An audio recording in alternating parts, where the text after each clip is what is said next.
সাল্লাল্লাহু আলাইহি সাল্লামকে আল্লাহ শুয়ে রাখছে। আল্লাহর বান্দার প্রতি আল্লাহর মায়া মমতা কত আছে। নবীজি উঠাই তাড়াতাড়ি ওযু করিয়া নামাজ পড়েছেন। ঠিক টাইমে যে নামাজ পড়লে সওয়াব হইতো, সেই সওয়াবই নবীজির জন্য রয়েছে। আইজো ঘুমের ঘুরে যদি কেউ ঘুমায়া থাকে, বেলা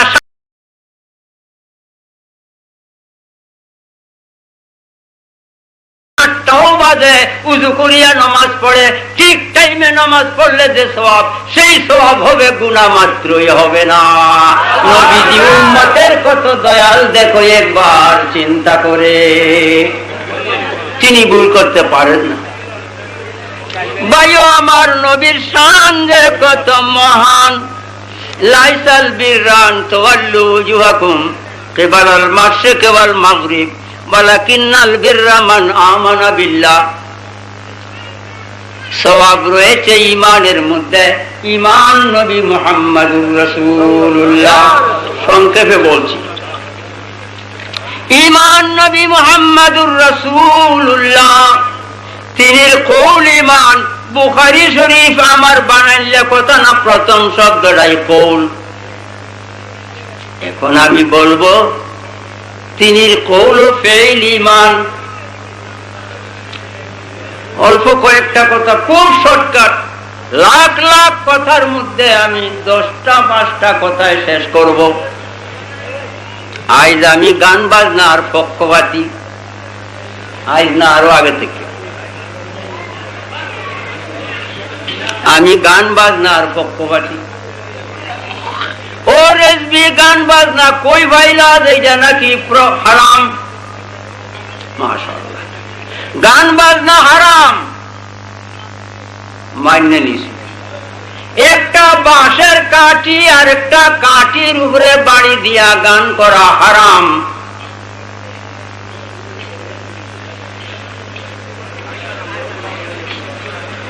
একটা বাঁশের কাঠি আর একটা কাঠির উপরে বাড়ি দিয়া গান করা হারাম। এবং গান বাজনা করা ইবাদত। যদি গান বাজনা না করবে, ঈমান থাকবে না, বেঈমান। কেন? হাদিস শরীফে কথা প্রথমেই নবীর কৌল ঈমান। নবীজি বলেন, আলিনু হাযান নিকাহ, বিবাহের প্রচার প্রকাশ্যভাবে, হে আমার উম্মত। আদেশ, আদেশ। নবীর কথা তো আল্লাহর কথা। আগে না বলি আইছি, অস্পষ্ট বাণী, ডাইরেক্ট আল্লাহ নবীর সঙ্গে যে কথা বলছেন, এই যে হাদিস, নবীজির জবান বটে, কথা আল্লাহর।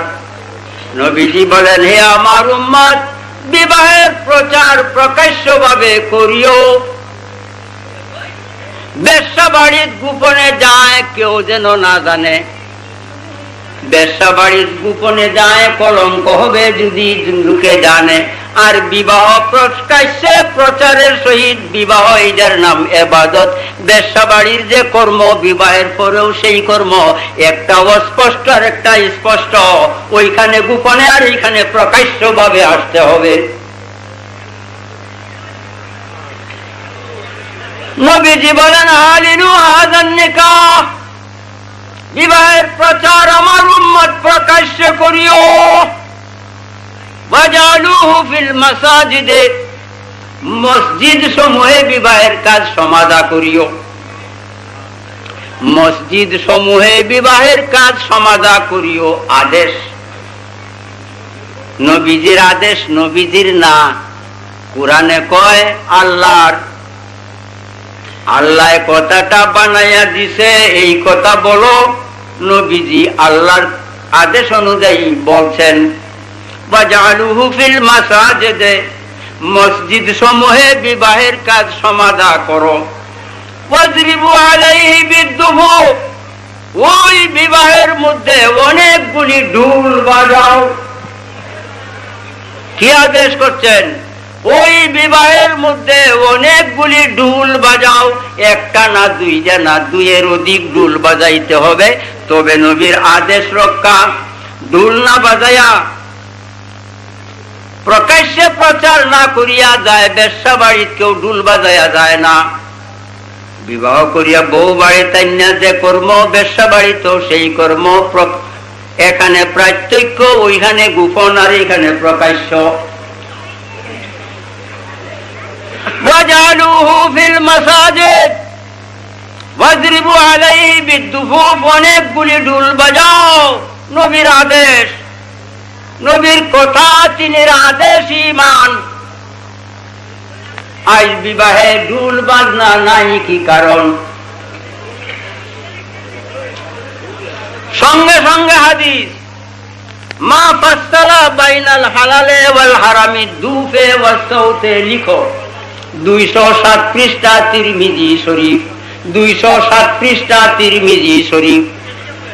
মা ফাসসালা বাইনাল হালালে ওয়াল হারামি দুফে ওয়াস সাউতে, বিবাহ হালাল আর হারামের মধ্যে পার্থক্য গান বাজনা।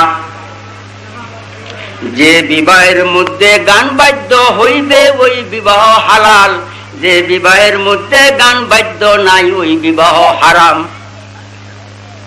রেজবি তোমার বাপে করছিল, আমার দাদাই করছিল, বাপের আমল থেকে বন্ধ হইল। কে করলো? হাদিস যদি সহি না হয় আর 207 পৃষ্ঠায় না থাকে হাদিস, রেজবির কি করবা? তোমরা যাই করো না করো, চাকু দিবা আমার হাতে, কান দুইটা কাটিয়া জুতার তলে পিন মারিয়া বাংলাদেশ ছাড়বো, যদি কেউ বলতে পারো যে হাদিসগুলি হাদিসে নাই। নবীর কথা যদি ঈমান হয়, মানলা কোথায়? ঈমান আছে না নাই নিজেই বিচার করো। গান বাজনা শুনলে একেবারে ভূতে ভরা রুগীর মতো খেচ্ছে উঠে। গান বাজনা শুনলে যার মজা লাগে না, ঈমান নাই আমি বলবো। হ্যাঁ, একটা বাঁশের কাঠির উপরে বাড়ি দিয়া আর একটা কাঠি দিয়া বাড়ি দিয়া গান করাও হারাম। সেই গান হইল রূপবানের গান, নদীর গান, গাডুর গান, যাত্রার গান, বাইস্কুপের গান। যে গানে গুনাহের উত্তেজনা আসে, সেই সমস্ত গান এবং বাজনা দুইটাই হারাম। যে গান আল্লাহ রাসূলের শানে গুনাহের উত্তেজনা কমে, প্রেম ভালোবাসা বৃদ্ধি হয়, ওই গান সুন্নত এবং বাজনা বাজানিও সুন্নত। নবীর আদেশ কোন সুন্নত? সুন্নতে কবি, অতি শক্তিশালী সুন্নত। সুন্নত 3 প্রকার, সুন্নতে মুআল্লা, সুন্নতে কবি, সুন্নতে সুকুতি। 3 প্রকার সুন্নত। সুন্নতে মুআল্লা, যে কাজ নিজে নবী করছেন এই কাজ করা সুন্নতে মুআল্লা, অতি উচ্চ সম্মানী সুন্নত।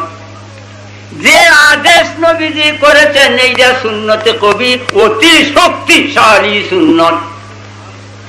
যে কাজ নবী করেন নাই, আদেশও দেন নাই, সাহাবীরা করছে, নবী নীরব, এইটার নাম সুন্নতে সুকুতি। এখন সুন্নতে কবি হইল নবীজি আদেশ দিচ্ছেন গান বাজনা করো, অতি শক্তিশালী সুন্নত নাই, নবীর আদেশ আল্লাহর আদেশ। নবীজি হইল ঈমান। কি ভাই বাইরে কুরআন শরীফ খুলো, দুধের উৎপত্তি কোথার থেকে? গোবর, রক্ত হইতে দুধ বাহির হয়। গোবর ও রক্ত বাদে দুধ হইতেই পারে না, কিয়ামতের আগেও পারত না, পরেও পারত না। ওয়ানুসকিকুম, কোরআন শরীফ, আল্লাহ কয় দুধ আমি বাহির করেছি। দুধ, গোবর এবং রক্ত হইতে। গোবর হারাম, রক্ত হারাম। গোবর নাপাক, রক্ত নাপাক, কিন্তু এই নাপাক হারাম হইতে দুধের উৎপত্তি। আল্লাহ পাক বলেন লাবানান খালিসান সায়গান লিশারিবিন, দুধের প্রশংসা আল্লাহ করে, দুধ বড় ভালো, শক্তিশালী জিনিস। যত ভালো আল্লাহ প্রশংসা করেছে, দুধের তত খারাপ, যত ভালো তত খারাপ।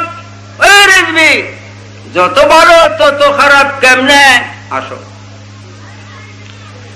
গরম দুধ খাইলে হজম তাড়াতাড়ি হবে, শরীরে শক্তি হবে, রোগকে দমন করবে। ঠান্ডা দুধ খাইলে আর একটা উপকার আছে। ঠান্ডা দুধে কোন উপকার? বাড়ির চুর আইতো না, বাড়ির চুর আসবে না, চুর ডাকা যাইতো না, বুড়া হইতো না, বুড়া হবে না, জওয়ানি থাকবে। চুর ডাকাইতে আসবে না, বুড়াও হবে না। চুর ডাকাইত আইতো না কেন? ঠান্ডা দুধে কুহুর কুহুর কাটব, জক্কা হইয়া যাইব। কাশের লাগিন রাত ঘুমাইতে পারতো না, চুরে কইব মালিক জাগ্রত, আর চুরি করা যাইতো না।